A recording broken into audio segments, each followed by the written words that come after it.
आप देख रहे हैं पाकिस्तानी खबरों और तबसरों पर मुश्तमिल यूट्यूब का सबसे बड़ा प्रोग्राम आखिरी शो। बिस्मिल्लाहिर्रहमानिर्रहीम। अस्सलाम वालेकुम नाज़रीन, प्रोग्राम आखिरी शो में आपको खुशामदीद कहता हूं और मेरे साथ मौजूद हैं शाहीन सिबाही साहब। अस्सलाम वालेकुम सर। वालेकुम सलाम इरफान साहब, आप खैरियत से तो हैं? एक दिन बीच में गोल हो गए, तबीयत तो ठीक रही, क्या हो रहा है? कुछ हालात कंट्रोल में है नहीं है, ज़रा बताएं। सर तबीयत कल ख़राब थी और बड़ी शदीद ख़राब थी और हॉस्पिटल भी जाना पड़ा और लेकिन ये कि अल्लाह ताला ने काफ़ी करम किया, कुछ नहीं निकला। ये अच्छी खबर है, हमारे अस्पताल अच्छा काम कर रहे हैं सर, कुछ नहीं निकला। सर ठीक है, बड़ी अच्छी बात है, कुछ नहीं निकला, लेकिन पाकिस्तान के अस्पतालों पे ज़्यादा बिलीव ना करें। लंदन जाके दोबारा चेकअप करा लें यार कि कुछ गड़बड़ तो नहीं है कहीं। सर यहाँ पे और लोग प्रवास करने भरने की जो है ना वो कोशिशों में हैं, लेकिन आप भी कमाल का आप कर रहे हैं कि लोग पाकिस्तान से लंदन जा रहे हैं चेकअप कराने के लिए, आप लंदन से पाकिस्तान आके चेकअप करा रहे हैं अपना। क्या हुआ भाई? हुबुल वतरी सर, अपने डॉक्टर्स पे भी यकीन है और लोगों पे भी यकीन है और सिस्टम पे भी यकीन है इंशाल्लाह। चले, अच्छी बात है ये तो। आज की हेडलाइंस शाहीन साहब बड़ी ज़बरदस्त किस्म की है। 2 दिन का गैप आया लेकिन 2 दिनों में बहुत सारी खबरें इकट्ठी हुई हैं और इससे हमारा जो पॉलिटिकल कैनवस है इसको समझने में बहुत आसानी होगी। पहली खबर जिसका ताल्लुक है, कैबिनेट में रीशफलिंग हुई है। शौकत तरीन साहब आए हैं, एडवाइज़र ऑन फाइनेंस हैं। उसके अलावा हमाद साहब को जो फाइनेंस मिनिस्टर बनाया गया, इस पर हम तफसील से बात करेंगे। जहांगीर तरीन साहब और उनके बेटे के इर्द गिर्द घेरा तंग हो रहा है। यहाँ पर क्या कॉन्स्पिरेसी है, क्या हो रहा है, बैकडोर क्या हो रहा है, बहुत ज़रूरी है हकाइक से पर्दा उठाना। ब्रॉडशीट एक खबर आई है, हो रहा था काफ़ी अर्से से, कोशिश कर रहे थे कि भाईजान हमारे बकाया पैसे दे दें, हुकूमत ने या इनके वकला ने नहीं सुनी। वहाँ पर भी काफ़ी ज़्यादा डेवलपमेंट्स हुई हैं और इसके अलावा मरीम नवाज़ अपना इलाज करवाने के लिए लंदन जाएंगी। आपने कहा मैं पाकिस्तान आया हूँ और वो लंदन जाएंगी। तो सर ये आज की हमारी हेडलाइंस है। Let's begin with the first headline, cabinet में रीशफलिंग कैसे देखते हैं आप? हमाद साहब का क्या रोल होगा और शौकत तरीन साहब का क्या रोल होगा सर? और कुछ लोग, मेरी खबर के मुताबिक तो कुछ लोग कोशिशों में हैं कि इस मौके को गनीमत समझकर वो अपना रेट बढ़ा रहे हैं। क्या हो रहा है? देखिए, इसको ज़रा पहले लार्जर पिक्चर देख लेनी चाहिए हमें कि इस वक्त क्या हो रहा है। इमरान खान साहब अभी हाल ही में 2-3 एपिसोड से निकल के आए जहाँ पे बड़ी मतलब एक टफ फाइट थी। इलेक्शन हो रहा था, एक इलेक्शन वो हार गए, एक जो चेयरमैन का था वो जीत गए और हर एमएनए का वेट लगा हुआ था, हर एमएनए का रेट लगा हुआ था और खान साहब खुद लोगों को बिठा के पकड़ के ला रहे थे। अब वो ख़त्म हुआ सारा अल्लाह अल्लाह करके, तो खान साहब ने एक नया बारगेनिंग काउंटर खोल दिया। मुझे तो ये कैबिनेट रीशफल जो है ये इस तरह की एक डेवलप होता जा रहा है कि हर आदमी, जैसा आपने भी कहा, हर आदमी अब अपना रेट लगाने के लिए और अपना वैल्यू बढ़ाने के लिए अब आगे पीछे चंपे लगा रहा है। इस शौकत तरीन साहब का अभी कोई फाइनल नहीं आया है कि ये हो गए हैं। वो खबरें चल रही हैं कि जी उनको एडवाइज़र लगाया जा सकता है, लगाया जा रहा है या उनके बारे में बात हो रही है। और हमाद साहब जो है वो 2 दिन तक तो फाइनेंस मिनिस्टर थे, अभी भी हैं, लेकिन उसके बाद उनके ऊपर एक एडवाइज़र साहब भी आ गए, तो वो अब कुछ थोड़ा फील कर रहे होंगे कि जी मुझे 2 दिन के लिए फाइनेंस मिनिस्टर बनाया गया था। बार वो हैं उनके साथ और कैबिनेट में और निगरानी करेंगे वो इनकी नहीं, वो दूसरे शख्स की निगरानी पहले भी ये हो चुका है। आपको याद हो कि शायद पिछला बजट जो था वो हमाद साहब ने पेश किया था और उनके ऊपर एडवाइज़र थे, हफीज़ शेख साहब एडवाइज़र थे।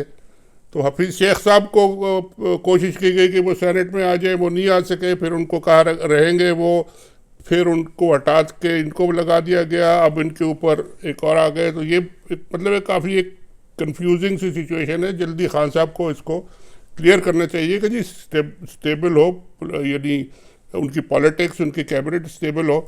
मैं 2-3 लोगों के मुझे फ़ोन आए और बड़े इम्पोर्टेंट लोगों के फ़ोन आए जो इनकी ही कैबिनेट में हैं और उन्होंने कहा कि जी अगर हमें इधर उधर किया गया तो फिर हम तो शायद कैबिनेट में ना रहें। अब ऐसा भी है क्योंकि कुछ फैसले ऐसे हुए हैं जो कि कैबिनेट के मिनिस्टर जो हैं वो पसंद नहीं कर रहे। मसलन एक जो फैसला हुआ है इंडिया से बेशुमार चीज़ें इंपोर्ट करने का, कॉटन और आलू और प्याज और पता नहीं क्या क्या। हमारे जो फूड मिनिस्टर, एग्रीकल्चर मिनिस्टर साहब जो हैं, फ़खर इमाम साहब हैं, बड़े रिस्पेक्टेबल और बड़े ज़बरदस्त आदमी हैं वो। मेरा ख्याल है पूरी कैबिनेट में अगर कोई हाईली रिस्पेक्टेबल मिनिस्टर जो है वो फ़खर इमाम साहब हैं। उनसे तो बात मेरी नहीं हुई, लेकिन उनके करीबी ज़राए से बात हुई तो उन्होंने कहा ही इज़ नॉट हैप्पी कि ये जो कुछ हो रहा है। उन्होंने हमेशा मुखालफत की है कि जी ये इंडिया वगैरह से कम से कम पाकिस्तान में एग्रीकल्चर कंट्री है, यहाँ पैदा करें आप जो चीज़ें कर सकते हैं। और ये जो इंडस्ट्रियलिस्ट और ये शरीफ ख़ानदान ये जब आया था, इन्होंने आके पूरी कॉटन बेल्ट को शुगर बेल्ट में तब्दील कर दिया। अपनी शुगर मिलें लगा ली, जरदारी साहब की 15, 16, 20 और शहबाज शरीफ साहब की और सब की, और वो कॉटन ख़त्म हो गई, अब कॉटन इंपोर्ट करनी पड़ रही है सब। तो वो इस पे भी टेंशन चल रही है, ये अब बातचीत चल रही है कि भाई इसमें क्या हो रहा है, कौन कर रहा है ये। एक ग्रुप अंदर बताते हैं लोग, रज़ाक दाऊद साहब हैं और वो एक खुसरो बख्तियार साहब हैं, वो सब बड़े इंपोर्ट के हामी हैं और काफ़ी उसमें फ़ायदा वायदा भी हो रहा है उनको। बहरहाल ये इमरान खान साहब के लिए ये एक और टेस्टिंग टाइम आ गया है कि लोग अपनी अपनी बारगेनिंग करेंगे, और मगर ये फैसला जल्दी कर लें ताकि ये स्टेबल हो और मामला आगे चलना चाहिए। और वरना जितना डिले ये होगा उनको नुकसान भी हो सकता है इसमें। बाकी जो आपने कहा जहांगीर तरीन साहब का मसला जो है, देखिए जहांगीर तरीन साहब अब तो सर वो घेरा एक तो तंग कर रहे हैं, और इमरान खान साहब जिससे कहा ना कि तमाम माफियाज जो हैं विल बी डिस्ट्रॉयड। मुझे ये समझा दें और हमारे व्यूअर्स को भी कि क्या ये हुकूमत, क्योंकि तनकीद की जाती है, लोग हवाला ज़रूर देते हैं, माजी में भी देते रहे, अब भी देते हैं कि जहांगीर तरीन के क्या रिलेशंस थे प्राइम मिनिस्टर इमरान खान के साथ, और अब उन्होंने जो रिपोर्ट आई, हम कहते थे कुछ नहीं होगा, लंदन में आए वहाँ पर भी हमने कहा कुछ नहीं होगा। क्या ये स्टार्ट किया जा रहा है घर से, बताया जाए। अब मुझे नहीं समझ आती कि मैं ये कहूँ कि घर है या नहीं है, ताल्लुकात हैं या नहीं है, क्योंकि जहांगीर तरीन हमेशा कहते हैं मेरे दोस्त हैं। तो ये कैसे आप देखते हैं कि यहाँ से सफाई शुरू होगी, कल को कोई तनकीद ना करे? टारगेट कौन है सर, असल टारगेट बताएं कौन है? देखिए, जब खान साहब कहते हैं माफियाज, तो माफियाज का तो मतलब है कि बहुत सारी माफियाज और बहुत सारे लोग उसमें आते हैं, खाली एक शुगर नहीं आती, और बेशुमार माफियाज हैं। मगर शुगर क्योंकि एक इतना इम्पोर्टेंट सब्जेक्ट है और चीनी की कीमत बढ़ जाए तो हाँ हो मच जाती है कि जी रमज़ान आ रहा है और चीनी इतने 150 की हो गई, 200 की हो गई, ये हो गया वो हो गया। और क्योंकि जहांगीर तरीन साहब भी एक शुगर के प्लेयर हैं, बहुत बड़े प्लेयर हैं, तो अब उनसे जब ये शुरू किया गया है काम, तो मेरा ख्याल है कि गवर्नमेंट को ये या इमरान खान को ज़ाती तौर पे तो बिल्कुल ये कॉन्फिडेंस होगा कि जी जहांगीर तरीन साहब will get out of this. उनके पास हर चीज़ का डॉक्यूमेंटेशन है, वो टैक्स भी पूरा देते हैं, वो प्राइस भी पूरी देते हैं फार्मर्स को, ग्रोवर्स को, वो सारी चीज़ें रिकॉर्ड भी मेंटेन करते हैं, वो सब कुछ करते हैं, वो ख़ुद भी यही कह रहे हैं। तो उनको कोई परेशानी की ज़रूरत नहीं है, हो गई रिकॉर्ड उनके ख़िलाफ़ अगर इंक्वायरी हो रही है तो हो जाए। मगर जब उनके ख़िलाफ़ होगी तो बाकी जो लोग हैं वो बड़े बड़े जो इनसे माफियाज हैं, जो 18 शुगर मिल्स लेके बैठे हुए हैं, जरदारी साहब पता नहीं 17 शुगर मिल्स, शरीफ ख़ानदान की कितनी और बेशुमार लोग हैं, उन पे जब नंबर आएगा तो फिर क्या होगा? यानी फिर कोई ये तो नहीं कह सकेगा कि जी ये हमारा अपोजिशन का इंतकामी कार्रवाई, ये विक्टिमाइजेशन है, ये है वो है। ये तो अगर जहांगीर तरीन साहब उसमें से गुजरेंगे तो फिर सारे गुजरेंगे उसमें से। और मेरा ख्याल है टारगेट जो आप पूछ रहे थे, टारगेट असल में वो हैं, ये भी बीच में है, अब ये हैं तो हैं, लेकिन असल टारगेट वो है और उनको पकड़ना भी ज़रूरी है क्योंकि वहाँ बहुत बड़े बड़े घपले। तो मेरा ख्याल है कि ये उसी तरफ जाएंगे और जाना चाहिए और तेज़ी के साथ जाना चाहिए, क्योंकि ये ऑलरेडी बहुत लेट हो चुका है ये सारा काम। और जहांगीर तरीन साहब का अभी हम सुनेंगे खबरों में कि क्या हुआ। मैं आपको सर कुछ चीज़ें आपके साथ शेयर करना चाहता हूँ, and then I am heading towards Maryam Nawaz question. और क्योंकि वहाँ पर बड़ी गड़बड़ हो चुकी है और अब ये कहा जा रहा है कि क्राइसिस मैनेजमेंट टीम एक तश्कील दे दी गई है। खैर उस पर तो खबर आपके पास है, वो आपसे ले लेंगे, लेकिन उससे रिलेटेड मैं आपको सर एक बात बताऊँ, एक किस्सा, छोटा सा किस्सा सुना दूँ। सर मेरी जो प्रीवियस ऑर्गेनाइजेशन थी वहाँ पर घर के एक बंदे को टॉप जो सीट दे दी गई, जिस तरह यहाँ पे हुआ है ना, मरीम नवाज को टॉप सीट दे दी गई, सब लोग कनेक्शन में और राब्ते और साब्ते सब कुछ हो रहा है। तो सर उस इदारे को चलाने के लिए टॉप सीट दे दी गई। शाहीन साहब, जब टॉप सीट दी गई तो वो एक यंग बच्चा था और वहाँ पे जब उसने मिलियंस और करोड़ों के फैसले करने होते तो उसके सामने पेश होता, बाज़ दफ़ा कह देते कि हाँ अप्रूव्ड, बादशाह जैसा करते ना अप्रूव्ड, मैं नहीं मानता, जाओ इसे चेंज करके लाओ। तो सर एक ऐसा वक्त आया कि कंपनी को इतना नुकसान होने लगा, जो बड़े लोग जो चुप करके, जो करू लोग थे ना सर, वो चुप करके बैठे रहे। और जब कोई मालिक बात करता कि देखें जी फलां बंदे ने गलती कर दी, तो उसे कहा जाता जी बच्चा है ना, सीख रहा है, कोई बात नहीं कोई बात नहीं, क्योंकि वो जानते थे कि गलतियां करेगा तो हमारी अहमियत का एहसास होगा। मरियम ने गलतियां की तो एहसास हुआ कि पार्टी में क्या हो रहा है। और अब अगली खबर आप दे दें मरियम के हवाले से, नवाज शरीफ साहब ने क्या कहा है? देखिए, मैंने जो सुना है, और आप के भी कॉन्टैक्ट्स हैं लंदन में, लोग वहाँ आपको भी बताएंगे कि अभी कई जगह पे ये बल्कि कोर्ट भी हुआ है कि नवाज शरीफ साहब अब मैसेज भेज रहे हैं शहबाज शरीफ साहब को कि जी आप अब चलाएं ये काम। मरियम ने 1 साल हमारा पार्टी का ज़ाया कर दिया, बेड़ा गर्क कर दिया, प्राइवेटली बिल्कुल इन्हीं अल्फाज में कह रहे हैं। 1 साल मरियम ने हम सबको यानी एक तरह से डुबो दिया। अब आप जो भी कुछ इस किश्ती में से बचा सकते हैं वो बचाएं और अपना जो भी करना है करें। हम यानी अब मज़ीद ये पॉलिसी नहीं चल सकती। ये नवाज शरीफ के हवाले से बात हो रही है। अब अल्लाह मालिक है जनाब, देखें कि एक तरफ तो वो तकरीरें करते थे कि जी वो इदारे और गेट नंबर फलाना और पिंडी मार्च करो और लॉन्ग मार्च करो और पिंडी की तरफ जाओ और ये करो और नाम ले लेके, और अब ये है कि वो एक उनकी साहबजादी साहिबा ने यहाँ पहुँचा दिया है कि वो जेल में अपने भाई से कह रहे हैं कि जी अल्लाह का वास्ते बचा लो वरना ये सब भी बेड़ा गर्क हो रहा है। और ऑलमोस्ट तकरीबन हो ही चुका। अब शहबाज साहब जरदारी साहब से मिलके, जिनके वो पेट फाड़ने वाले थे, उनसे मिलके अब ये सारी नून लीग को बचाएंगे। यानी सिचुएशन ज़रा देख लें आप क्या हो रही है कि नवाज शरीफ साहब अपने भाई से कह रहे हैं कि जी उस जिसका पेट तुम्हें फाड़ना था उससे मिलके हमें बचा लो और अपोजिशन को बचा लो। और मौलाना साहब जो है ना वो तो हवा में उड़ गए, पता नहीं कहाँ गायब हो गए।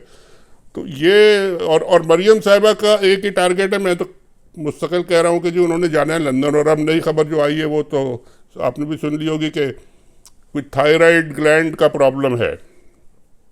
थायराइड ग्लैंड का प्रॉब्लम, ये थायराइड एक बड़ा की ग्लैंड होता है गले के पास। मुझे भी प्रॉब्लम है थायराइड ग्लैंड का, मेरी बेगम साहबा को भी प्रॉब्लम है कई सालों से, और उसकी हमें मुस्तकिल गोली खानी पड़ती है। और वो कंट्रोल करता है आपके बॉडी के हार्मोन्स। ये आप ज़रा थायराइड का थोड़ा सा एक 1 मिनट बैकग्राउंड सुन लें। वो आपको हार्मोन्स आपके जो है ना, कभी आपको बेनतहा गुस्सा आ जाएगा, कभी आपको बेनतहा पसीना आने लगेगा, कभी आपका कोई हशर होगा, कभी आपको गर्मी लगेगी, कभी सर्दी लगेगी। वो सारा ये थायराइड से कंट्रोल होता है। और वो आपको मेजर करना पड़ता है, टेस्ट करने पड़ते हैं, और वो हो जाता है। कोई इतना मुश्किल नहीं है, हम मुस्तकिल कर रहे हैं। अब वो कह रहे हैं कि जी मरियम साहिबा को थायराइड का प्रॉब्लम है और उसका इलाज पाकिस्तान में नहीं है। आखिर में वो डॉक्टर साहब जो है, डॉक्टर अदनान या वो जो थे, वो जो प्लेटलेट्स काउंट गिर के अब वो थायराइड को गिरा के मेरा ख्याल है लंदन भिजवाने के चक्कर में वो तो कह रही हैं। उन्होंने एक ट्वीट भी किया है कि जी नहीं, मैं पाकिस्तान में रह के इनको मैं नहीं छोड़ूंगी और ये करूंगी वो करूंगी, वो कहती रहे। मगर असली बात यही है कि उन्होंने जाना है लंदन, और अब शायद थायराइड का मसला बन रहा है। अब आगे अल्लाह खैर करे, ठीक हो उनका थायराइड, कुछ और फिर उनकी सर्जरी होगी तो कुछ और होगी, छोटी सी सर्जरी उन्होंने कहा था। लेकिन आप सर, ये तो आपने इशारों कनाइयों में बात कर दी। असल बताएं कि वजह क्या बनी उनकी ये उज़र पेश करने की, असल हो क्या रहा है, क्यों जा रही हैं? नहीं, जा इसलिए रही है कि मरियम की पॉलिटिक्स तो फेल हो गई ना। उनको अब बस हर जगह से, यही मैं आपसे, हर जगह से फारिग हो गई। वो अब्बा जी ने भी अब उनको छोड़ दिया, और चाचा जी और उनके जो कज़न है अब वो टेक ओवर कर रहे हैं। उनकी बेल होने वाली है, सुना है शहबाज शरीफ साहब की। हमजा साहब तो बाहर आ गए, तो अब उनकी पॉलिटिक्स में कुछ रहा नहीं है। तो उन्होंने तो बेहतर यही है कि जाके वहाँ कोई 1-50 लाख का कुछ वो पर्स वर्स खरीदे, कुछ करें, ज़रा उनके थायराइड बेटर हो जाएगा। अब उन्होंने जाना है। नहीं वो अब सर पर्स तो नहीं खरीद सकेंगी क्योंकि दुकानें वहाँ पे बंद है। ऑनलाइन शॉपिंग जो है वो हो सकती है, घर बैठ के करनी पड़ेगी। नहीं आपको सर वो दुकान उनकी जी नहीं, जहाँ से वो शॉपिंग करते हैं ना सेल्फ्रिज से, it's close sir, Selfridge is closed, वहाँ से शॉपिंग नहीं हो सकती, सिर्फ ऑनलाइन आप ऑर्डर कर सकते हैं। चले ठीक है। खैर, ब्रॉडशीट एक और अहम खबर है, आप पहले खबर सुन लें, डिटेल सुन लें। इसमें बहुत, मैंने सर कुछ हफ्ते पहले खबर दी थी कि ये दोबारा इन्होंने कोर्ट से रुजू किया। मुझे बहुत फ़ोन पाकिस्तान से ही आए कि जनाब पैसे तो हमने सारे दे दिए। बात ये है कि 1 मिलियन पाउंड अभी रहता था। अब खबर ट्विस्ट इस तरह की गई है। अब ये मैं आपके सामने पहले जो खबर है वो रख देता हूँ ताकि इसमें कन्फ्यूजन दूर हो, क्योंकि अंग्रेजी में गलत कोट की गई, असल में खबर है क्या। ब्रॉडशीट के हक में बरतानवी हाईकोर्ट का नया हुक्म। हाईकोर्ट ने ब्रॉडशीट को फ्रीजिंग ऑर्डर बराह रास्त नैब और अटॉर्नी जनरल ऑफ पाकिस्तान के दफातर पहुंचाने की इजाजत दे दी।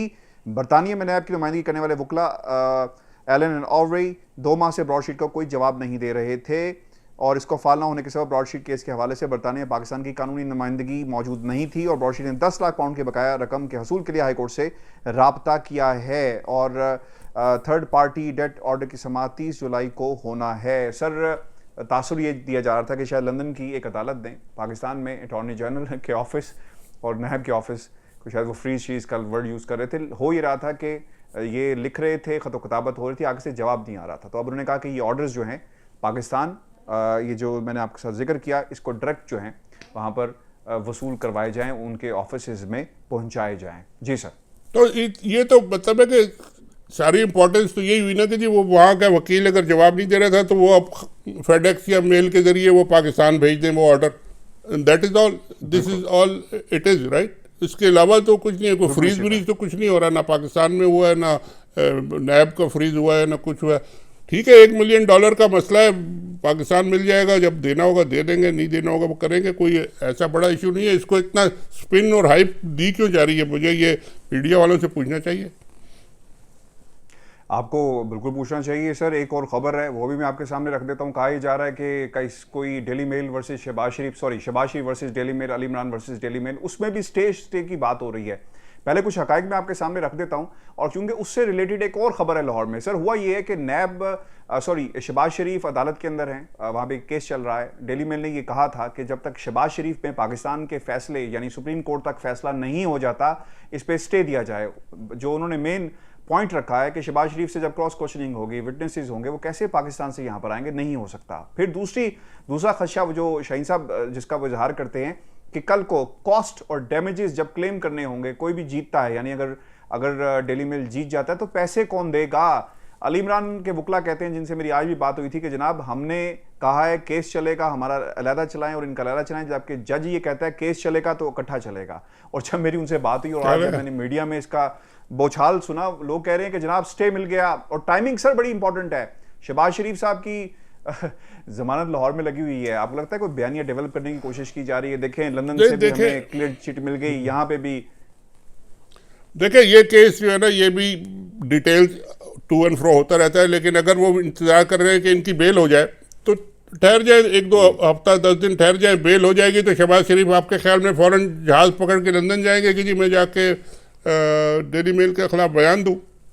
आई डोंट थिंक तो ये तो ऐसा तो नहीं होगा ना, नहीं हो सकता। और वो नहीं, सर, नहीं हो सकता। सॉरी, मैं आपकी बात काट रहा हूं। पॉइंट ये है, वो ये कहते हैं कि जब तक केसेस का फैसला नहीं हो जाता जो शहबाज शरीफ पे चल रहे हैं, क्योंकि उनका सारों का ताल्लुक उस खबर से है जो वहां पर लगी हुई है। और इसमें एक और भी चीज ऑफर की है, अपने कमेंट आप दे दीजिएगा। वो ये कहते हैं कि जो डेली मेल ने कहा है कि हम लाइन एक छाप देते हैं उसी खबर के साथ कि दिस केस इज पेंडिंग, यानी इसका फैसला आना बाकी है, जिसपे उन्होंने बबेला मचाना शुरू कर दिया कि अपॉलॉजी छापो।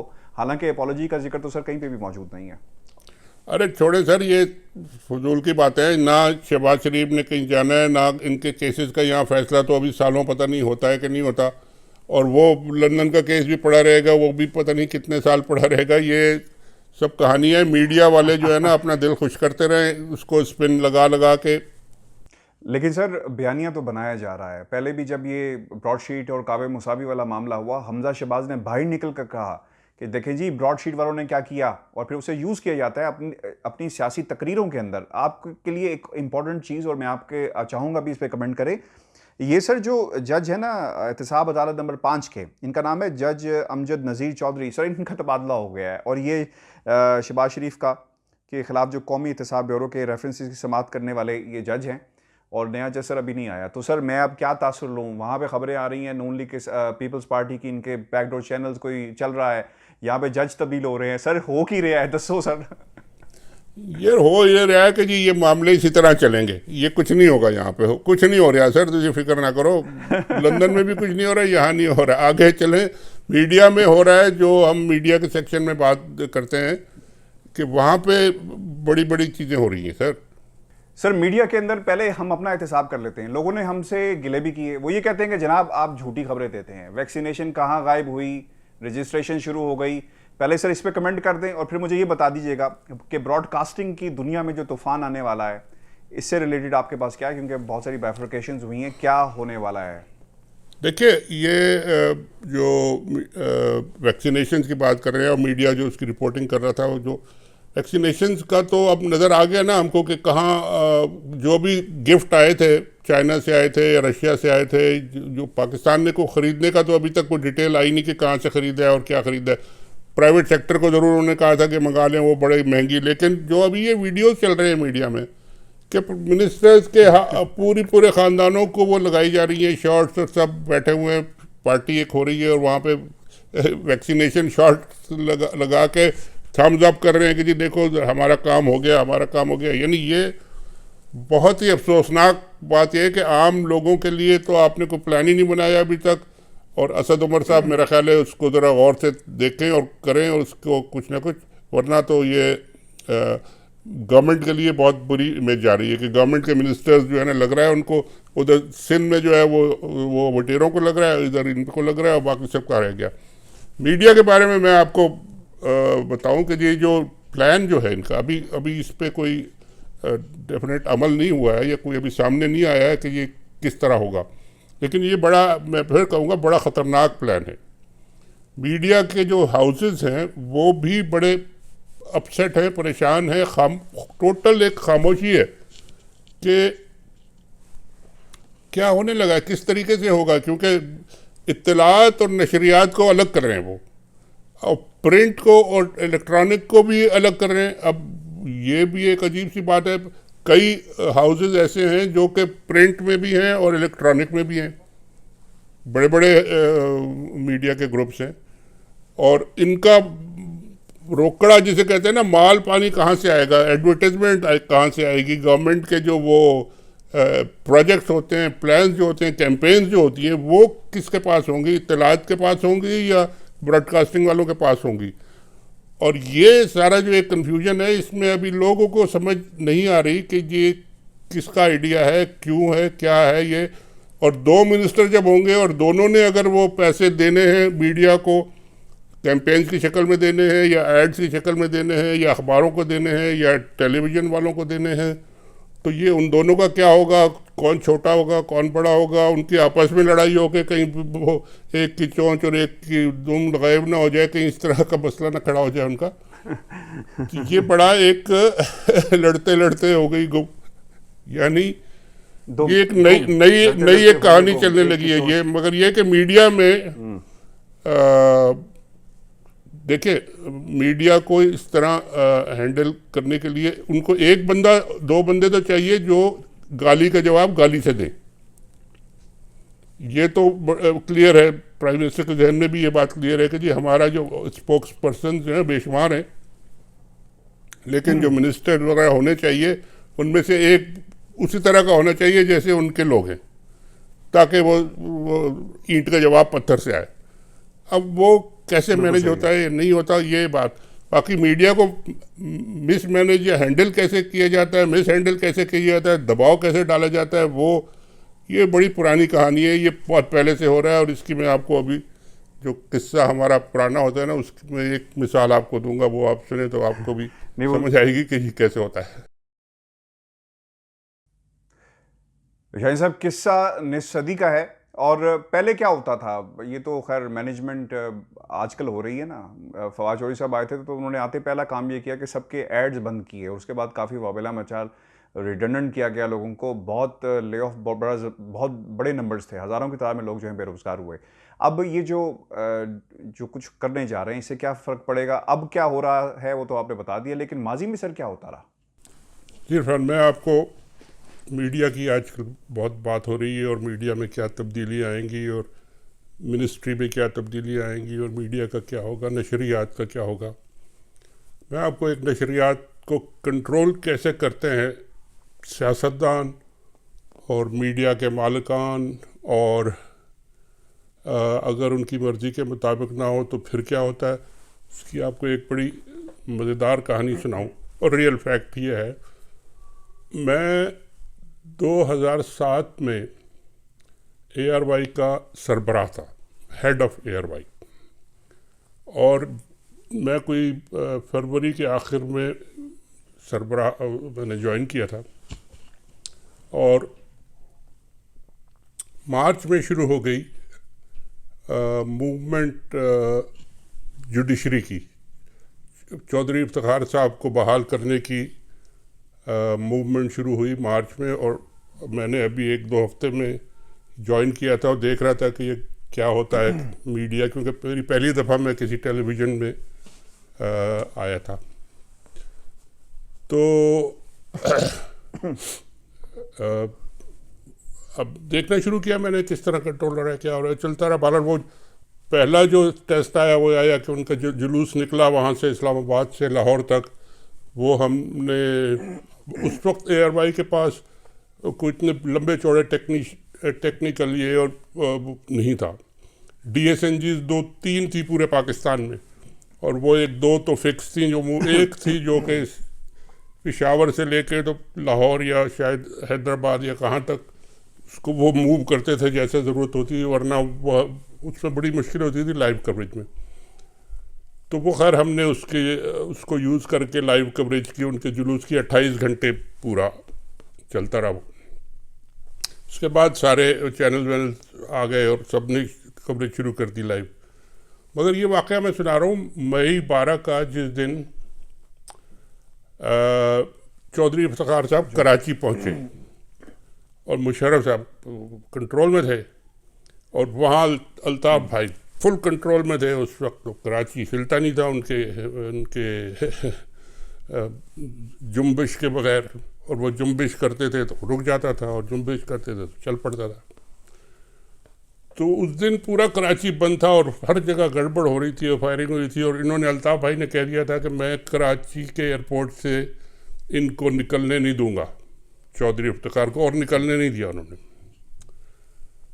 तो मैं ARY में था और कराची में ही था, तो हमने सोचा कि अब इनकी कवरेज कैसे होगी। वो रिपोर्टर्स हमारे हर जगह थे और घूम रहे थे कैमराज लेके।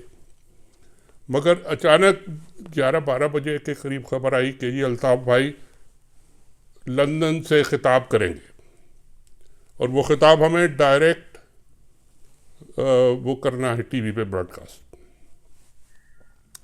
तो वो हमारे मालिकान और टेक्निकल लोग बड़े परेशान हो गए कि हमने कहा हमारे पास तो कैपेसिटी नहीं है, क्योंकि ऑलरेडी हमारा इतना ओवर स्ट्रेच्ड है, और कोई DSNG वगैरह उस वक्त इतनी आसानी से नहीं होती थी। तो खैर वो बात की गई, कोई वो स्नॉर्कल लिया गया KPT से या कहाँ से, वो ला के उनकी जहाँ पे उन्होंने बंदर रोड पे जहाँ खिताब करना था वहाँ वो लगाया गया, और बड़े मुश्किल से वो अरेंज किया गया कि उनका खिताब 2-2:30 बजे शुरू हुआ। अब वो शुरू हुआ खिताब, और उन्होंने लोगों ने आना शुरू किया, फैमिलीज ने आने शुरू किया, और वो जमा होने शुरू हुए, और वो हो रहा था। तो हम लोग, मैं कराची में अपने घर पे बैठ के वो TV पे देख रहा था कि क्या कवरेज हो रही है, किस तरह हो रही है। और अयाज अमीर साहब को भी हमने बुलाया हुआ था कराची, और वो ग्राउंड पे थे और वहाँ से वो तबसरा कर रहे थे। तो कर वो ख़िताब शुरू हुआ, अल्ताफ़ भाई ने गरजना बरसना शुरू किया। तो मुझे कुछ अजीब सा लगा, क्योंकि मैं नया था, मुझे कुछ इतना ज़्यादा तजर्बा नहीं था कि ये किस तरीके से मैनिपुलेट होता है मीडिया। तो मैंने उनके जो प्रोड्यूसर साहब थे वहाँ ग्राउंड पे, मैंने उनको मैसेज भेजा। मैंने कहा जनाब आप मुझे क्राउड नज़र नहीं आ रहा, आप ऐसा करें कि मुझे एक लेफ़्ट साइड पे जाएं और वहाँ से बग़ैर रोके आप स्लोली पूरे राइट साइड तक जाएं और जूम आउट करके, ताकि नज़र आए कि नीचे कितने लोग हैं, क्या हो रहा है। खैर वो पहले तो उनको समझ नहीं आई कि करना क्या चाह रहे हैं हम, लेकिन मगर जब 2-3 दफ़ा मैंने कहा उनसे, तो वो उन्होंने कैमरामैन ने अपना ले जा के लेफ़्ट पे और राइट पे आस्ता दिखाना शुरू किया, और दिखाते गए और आखिर तक वो दिखा दिया कोई 2-3 मिनट। उनको लगे। अब जब जब वो नज़र आया दूर का व्यू, तो कहीं 20 लोग इधर खड़े, कहीं 50 लोग उधर खड़े, कहीं बीच में इतना बड़ा गैप है, कहीं कोई पीछे खड़ा है, कोई आगे खड़ा है, कोई क्राउड व्राउड कुछ नहीं, और बड़ा बिल्कुल एक बेहंगम हंगम सा अल्ताफ भाई तकरीर कर रहे हैं जैसे पूरा लाखों का मजमा है। तो वो हमने दिखा दिया 2-3 मिनट। उसके बाद तकरीर शुरू हो गई। लो जी, 5 मिनट हुए और तकरीर जैसी ख़त्म हुई तो अल्ताफ़ भाई का लंदन से फ़ोन आया हमारे ARY के हाजी साहिबान को कि ये आप क्या दिखा रहे हैं, ये क्या कर रहे हैं आप, ये किस किस्म की कवरेज कर रहे हैं। उन्होंने कहा भाई हम तो लाइव कवरेज कर रहे हैं, आपकी किस किस्म की कवरेज कर रहे हैं, जो है वो दिखा रहे हैं। नहीं, ये किसने किया है और क्या किया है। तो उन्होंने मुझे फ़ोन किया कि जी वो बड़ा चीख रहे हैं, चिल्ला रहे हैं। तो मैंने कहा जी बताएं आप क्या चीख रहे हैं, चिल्ला रहे हैं, कोई गलत हो गई बात तो बताते हैं हम। तो कहने लगे नहीं, वो कह रहे हैं आपने ये क्यों इस तरह की कवरेज की। अच्छा, इतनी देर में ये हुआ कि वो जो कवरेज देख के पूरे पाकिस्तान में जो मुखालिफिन थे, नवाज शरीफ और पता नहीं कौन कौन, और सब ने शोर मचाना शुरू कर दिया। एतजाज़ अहसन साहब और वो सारे जो लीड कर रहे थे उनकी मूवमेंट को कि ये क्या बकवास है, फेल हो गया, ये अल्ताफ़ भाई की ये ड्रामाबाजी हो रही है, ये हो रहा है, किधर है क्राउड, क्या। वो एकदम हल्ला गुल्ला पड़ गया मीडिया पे। तो वो अल्ताफ़ भाई ने शोर मचाना शुरू किया। और शाम तक उनकी एक तंजीम ने एक प्रेस रिलीज इशू किया और उसमें कहा कि जी ये लोग जो हैं ये हमारी मुहाजिरों की हिट लिस्ट पे हैं। हिट लिस्ट का मतलब उस ज़माने में ये होता था कि बस अगर आप हिट लिस्ट पे आ गए तो जान बचाएं, कहीं ना कहीं आपकी बोरी निकलेगी। और तो उसमें अयाज अमीर का नाम, क्योंकि वो तबसरा कर रहे थे वहीं से नीचे से, और मेरा नाम, क्योंकि वो हमारे मेरे ख्याल है मालिकान ने कहा होगा कि भाई ये तो हेड ऑफ सरबराह जो हैं अभी हमने नए उनको रखा है, वो कंट्रोल कर रहे हैं ये कवरेज को, तो उन्होंने मेरा नाम भी डाल दिया उसमें। ये दोनों हमारी हिट लिस्ट में हैं महाजरों की। और बस वो छप गई अखबार में, वो खबर भी छप गई। हम लोग घबरा गए। यार साहब तो खैर आपने वापस आ गए चकवाल और इस्लामाबाद, मैं कराची में ही था। मगर जनाब इतना खौफ और इतना वो लोग जज्बा और बाहर निकलने से डरे, और लोगों ने कहा कि जी आप भी जरा इस्लामाबाद और लाहौर जाके वहाँ रहें थोड़े दिन, ये यहाँ पे ख़तरा है। तो बहरहाल इस तरीके से मीडिया कंट्रोल होता था। लेकिन अगर आप एक्सपोज करना चाहें या रियलिटी दिखाना चाहें तो वो आप नहीं दिखा सकते। और अगर आपने ये कोशिश की दिखाने की तो फिर आप हिट लिस्ट में हैं और जान बचाएं। तो खैर अल्लाह ने जान बचानी थी, वो तो बचाई। लेकिन अल्ताफ़ भाई आजकल वहाँ हैं, उनको भी याद होगा ये सारा कुछ। और इंशाल्लाह अगली किस्त में और एक कहानी सुनाऊंगा अल्ताफ़ भाई की। शुक्रिया, बहुत शुक्रिया शाहीन साहब। व्यूअर्स, ये आज का हमारा शो था। अपने कमेंट्स हमें ज़रूर भेजिएगा और चैनल को सब्सक्राइब करना मत भूलिए। मुझे और शाहीन साहब को इजाज़त दीजिए। अल्लाह ने के बाद।